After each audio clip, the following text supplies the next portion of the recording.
Dan untuk mengetahui kondisi terkini, kami telah terhubung dengan seorang komisioner Komnas HAM, yaitu Syane Indriani. Selamat pagi, Ibu Syane. Selamat pagi. Iya, mohon maaf, Ibu sudah mengetahui ya update terkini mengenai kejadian yang terjadi di Papua, Bu? Iya, di Tolikara ya. Iya, update-nya seperti Ya. apa, Bu Syane? Kenapa? Perkembangan terkininya seperti apa? Atau mungkin Ibu bisa mengetahui kronologis kejadiannya seperti apa sih? Saya tidak, kita belum turun ke sana ya, tapi setidaknya kami sudah mendapatkan pengaduan dari beberapa teman di sana. Memang insiden ini sangat kita sesalkan. Kejadian semacam ini seharusnya tidak boleh terjadi ya, karena yang bisa dikatakan ini merupakan kejadian yang sangat memprihatinkan, mengingat akan mengubah sebuah persepsi masyarakat yang selama ini tidak ada gangguan dalam kebebasan umat beragama, terutama untuk kaum muslim.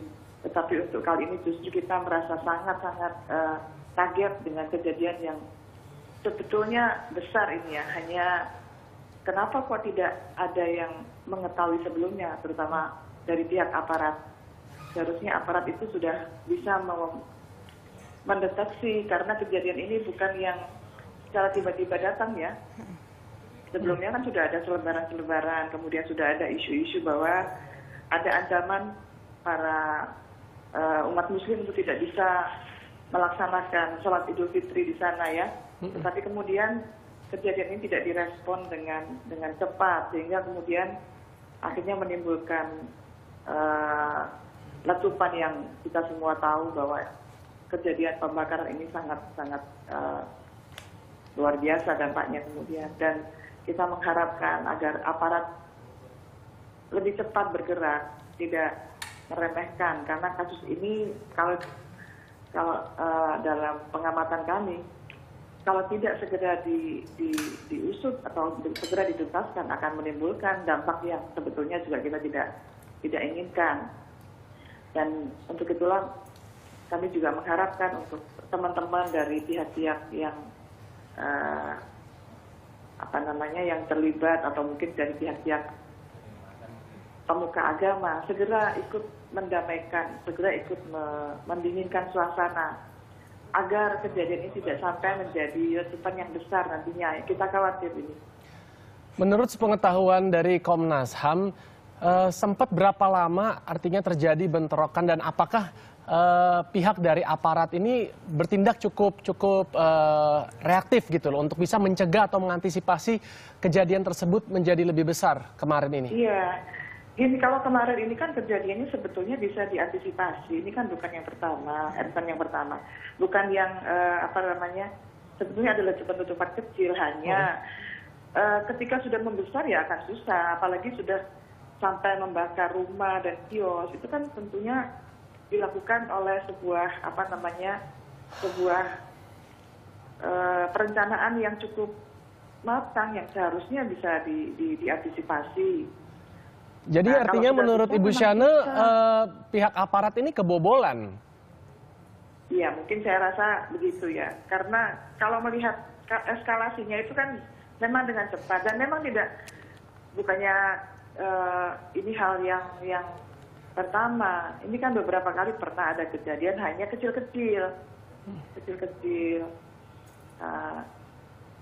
Cuman mungkin dianggap remeh, dianggap biasa. Memang ini awalnya mungkin dari hal-hal yang biasa. Kita tidak tahu sejauh ini ya. Tetapi yang jelas bahwa kejadian ini menyentakkan kita semua, bahwa ini kejadian-kejadian semacam ini itu akan berdampak kepada kebebasan umat beragama. Agama apapun di Indonesia ini kan harus dilindungi. Dan Komnas HAM itu sangat concern dengan hal-hal seperti ini. Sampai kami punya pelapor khusus untuk kebebasan umat beragama. Jadi dimanapun juga Indonesia ini kan seharusnya tidak ada hal-hal seperti ini lagi. Jadi kejadian semacam ini mudah-mudahan ini yang pertama dan terakhir. Apalagi di era-era sekarang ini seharusnya semua orang bisa melihat bahwa ini semua akan berdampak sangat serius kalau tidak diatasi dengan segera. Tapi kalau menurut pengamatan dari Komnas HAM, apakah pemicunya ini semata-mata karena perbedaan keyakinan? Apakah ada hal lain yang mendasari terjadinya peristiwa seperti ini di sana? Inilah, saya khawatir ya. Saya khawatir. Ini Papua. Papua ini banyak sekali permasalahannya. Dan Papua itu tidak pernah bisa dipandang sebagai satu sisi. Jangan melihat Papua dari sisi yang satu saja, tapi banyak sisi. Sehingga memang pemerintah harus lebih serius menangani Papua, bukan hanya masalah ini. Dan ini menambah deretan dari permasalahan Papua yang ada. Apa kiranya masalah yang menurut Ibu ini yang paling krusial yang terjadi di Papua sebenarnya? Memperlakukan Papua itu juga harus dengan sangat-sangat hati-hati. Dalam konteks ini Papua adalah sebuah wilayah yang menjadi perhatian dunia. Dan makanya saya khawatir Papua ini menjadi sebuah ajang di mana seluruh dunia ikut mengamati. Seluruh dunia ikut berkepentingan dengan Papua. Di sana ada Freeport, di sana ada banyak yang disebut sebagai gerakan kelompok bersenjata. Dan tidak pernah berhenti bergolak di Papua itu.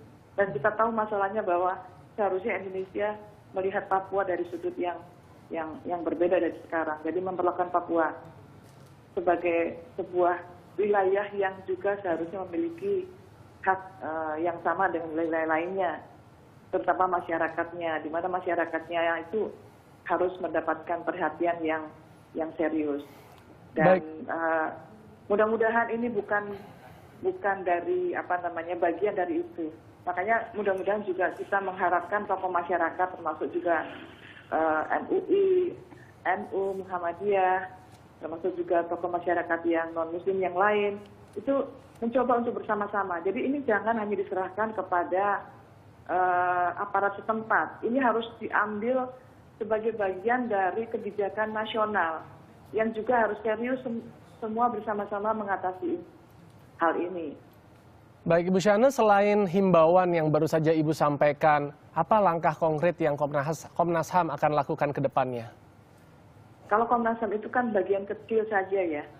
Kita itu, Komnas HAM itu sebuah lembaga negara, tetapi kita hanya maksimal bisa memberikan rekomendasi. Dengan kewenangan keterbatasan Komnas HAM, makanya kami akan bekerja maksimal untuk itu. Tapi ini bukan hanya kewenangan dari kita, tapi juga kewenangan dari pihak aparat keamanan dalam hal ini untuk meredakan atau jangan sampai terjadi lagi konflik dan pembakaran itu. Kemudian dari pihak negara, presiden dan seluruh jajarannya, termasuk menteri-menteri dan juga melibatkan tokoh masyarakat, harus bersama-sama untuk menyelesaikan ini. Jangan sampai ini menjadi salah satu pemicu lagi yang memperbesar perpecahan kita, terutama di Papua. Jadi jangan sampai ini kemudian menjadi pintu masuk untuk memecah belah bangsa ini. Jadi juga kami juga menghimbau supaya untuk umat Muslim juga jangan terpancing dengan cara-cara ini, dengan langkah-langkah ini, dan semoga ini jangan sampai terjadi lagi. Ya. Kalau sekiranya di depan ini ditemukan adanya pelanggaran HAM, apa kiranya yang akan Komnas HAM lakukan? Jelas, kalau pelanggaran HAM jelas, karena kan itu tidak bisa umat beragama akan terganggu, kan tidak boleh ada satupun yang membatasi masyarakat untuk beribadah menurut agama dan kepercayaannya masing-masing.